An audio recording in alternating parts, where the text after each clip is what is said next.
জানেন যে আমাদের সামনে ঈদ, কোরবানির ঈদকে সামনে রেখে জনভোগান্তির কথা এবং জনগণের যাতায়াতের কথা মাথায় রেখে চিন্তা করে আমরা আমাদের বর্তমান যে নগর ভবন অবরোধ এবং ঘেরাও যে কর্মসূচি সেটাকে কিছুটা শিথিল এবং কিছুটা বিরতি নেওয়ার সিদ্ধান্ত নিয়েছি। এর পরবর্তীতে ছুটির পরে যখনই আমাদের এই শপথ গ্রহণের অনুষ্ঠানের বিষয়ে সরকারের পক্ষ থেকে স্পষ্ট কোনো বার্তা যদি না আসে, আমরা তখন ঢাকা দক্ষিণের স্তরের জনগণ এবং ভোটারদের সাথে নিয়ে দুর্বার আন্দোলন করতে ঢাকাবাসীর ভোটের অধিকার প্রতিষ্ঠা করব। এটা আজকে নৈতিক দায়িত্ব হয়ে দাঁড়িয়েছে। এটা আমার একার মেয়র হওয়ার বিষয় নয়, এটা আমার ক্ষমতায় যাওয়ার বিষয় নয়।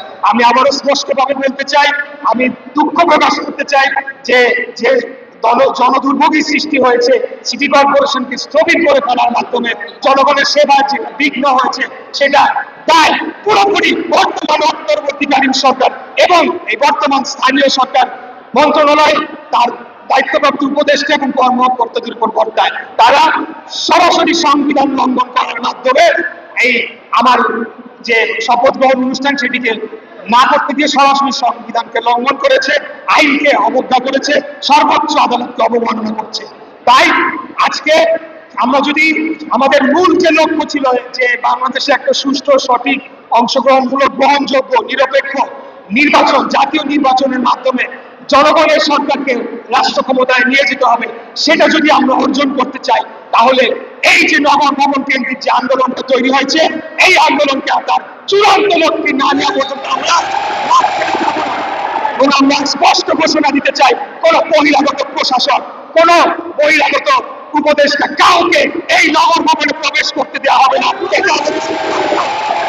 এবং সেটা বাস্তবায়ন করার জন্য আমি নগর ভবনের ঢাকা সিটি দক্ষিণ কর্পোরেশনের সর্বস্তরের কর্মকর্তা কর্মচারী বৃন্দ সহ এখানে উপস্থিত সকলেই যারা এক একজন দীর্ঘ 5 বার 6 বার নির্বাচিত কাউন্সিলর, ওয়ার্ড কমিশনাররা রয়েছে, সব ঢাকার ভোটাররা আমরা এখানে রয়েছি।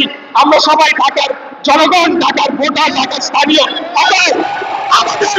আমাদের নির্দেশনা ছাড়া এই নগর ভবন বহিরাগত দিয়ে আমরা চালাতে দেব না। এই অন্তর্বর্তীকালীন সরকারকে বুঝতে হবে যে এখন পর্যন্ত আদালতের রায় এবং জনগণের ভোটে নির্বাচিত মেয়র হিসেবে ধানের শীষের প্রার্থী ইশরাক হোসেনি বহাল রয়েছে। অতএব যা কিছু করতে হবে আমাদের অনুমতি নিয়ে, আমাদের সিদ্ধান্ত অনুযায়ী করতে হবে। প্রয়োজনে আমরা প্রশাসক বসাবো, প্রয়োজনে আমরা যতদিন না পর্যন্ত আগামী নির্বাচন অনুষ্ঠিত হচ্ছে ততদিন পর্যন্ত আইনগতভাবে সর্বোচ্চ ক্ষমতা